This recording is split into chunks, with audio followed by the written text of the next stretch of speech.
زیادتی ہے، قرآن کے ساتھ بہت بڑی زیادتی ہے. پیغام تمام انسانیت کے لیے آیا تھا، کسی مدرسے کے گریجویٹس کے لیے نہیں آیا تھا. ان گریجویٹس کا مقصد کیا تھا؟ گریجویٹ ہو کے باقی لوگوں کے لیے قرآن کو آسان بنانا، ایکسیسیبل بنانا، ایکسکلوسیو نہیں بنانا. نہیں کہا جو گمراہ کر دیے گئے، کہا جو گمراہ ہوئے. جب گمراہ ہوئے اس کا مطلب پتہ ہے کیا ہے؟ وہ خود ذمہ دار ہیں. آپ خود ذمہ دار. آپ یہ نہیں کہہ سکتے مجھے کسی نے گمراہ کر دیا تھا اس لیے میں گمراہ ہو گیا. وہ ہوتا مضلین، اور لفظ عربی کا ضالین ہے. آپ خود گمراہ ہوئے ہو، آپ کی خود ذمہ داری ہے. آپ کو اب علم کی ایکسیس تھی، آپ نے خود ہی چوائس کی، آپ نے خود ہی اختیار کیا کہ آپ نے نہیں سیکھنا. اوکے پوری عربی کی تاریخ میں کبھی بھی غیر اور لا اکٹھے استعمال نہیں ہوئے سوائے فاتحہ کے. غیر المغضوب علیہم ولا الضالین، اس کی کیا اہمیت ہے؟ باسم سائح نے ایک کتاب لکھی تھی، کیونکہ پی ایچ ڈی تھیسس ان کا تھا کہ قرآن کا جو سٹائل ہے نا اس میں اور حدیث کے سٹائل میں کیا فرق ہے.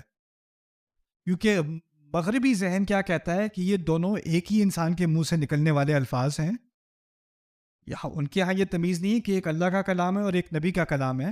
ان کے ہاں کیا ہے؟ یہ سب محمد کا کلام ہے. وہ تو صلی اللہ علیہ وسلم نہیں کہیں گے نا، یہ تو ایک ہی الفاظ ہیں، ایک ہی انسان کے الفاظ ہیں. اور جب ایک ہی انسان بول رہا ہوتا ہے تو اس کا ایک سپیچ پیٹرن ہوتا ہے. میرے بولنے کا ایک خاص طریقہ ہے، کچھ اسلوب ہے میرا، وہ میں بار بار استعمال کرتا ہوں. آپ کا بھی یہ کچھ اسلوب ہے، اس کو آپ بار بار استعمال کرتے ہو. تو اگر آپ میرے ہزاروں لیکچر سنو تو آپ کو میرے بولنے کا ایک پیٹرن سمجھ میں آ جائے گا. میں ایک طریقے سے، ایک سٹائل سے میں بات کرتا ہوں. وہ ایک دائرہ ہوتا ہے، اس سے باہر انسان کا نکلنا بڑا مشکل ہو جاتا ہے. اس کی میں ایک اور آپ کو مثال دیتا ہوں. فرض کریں آپ کے بچے نے جو ہے وہ شکوہ اور جواب شکوہ یاد کر لی آپ کو بتائے بغیر، اور صبح ناشتے میں بیٹھ کے میں بھی کوئی گن ہوں کہ خاموش رہوں وہ شروع ہو جائے صبح. آپ کو فوراً اندازہ ہو جائے گا کہ میرے بچے کا کلام نہیں ہے. ہوگا کہ نہیں؟ میرے بچے انگلش بولتے ہیں، وہ رات کو ابراہیم لنکن کی سپیچ یاد کر کے صبح وہ ناشتے کی ٹیبل میں بیٹھ کے ابراہیم لنکن کی سپیچ بولنی شروع کر دیں. مجھے پتا ہوگا کہ اس کا کلام نہیں ہے، پتا ہوگا نا، یہ کہیں اور سے تم نے یاد کی ہے تمہاری سپیچ.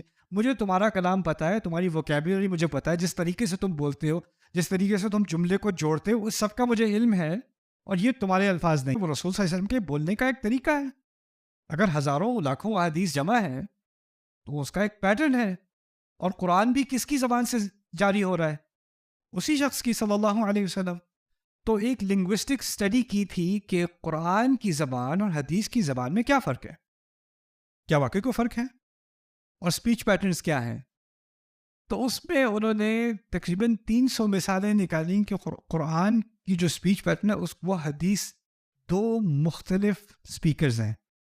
واضح ویسٹرن اکیڈمک، یہ کوئی اسلامی کتاب نہیں تھی، western academic P H D thesis تھا کہ جو دو سپیکرز ہیں وہ بالکل ایک دوسرے سے الگ الگ ہیں، لیکن اللہ تعالیٰ نے خود ہی سے ایک منفرد اسلوب چنا جس سے یہ بات واضح کی. اوکے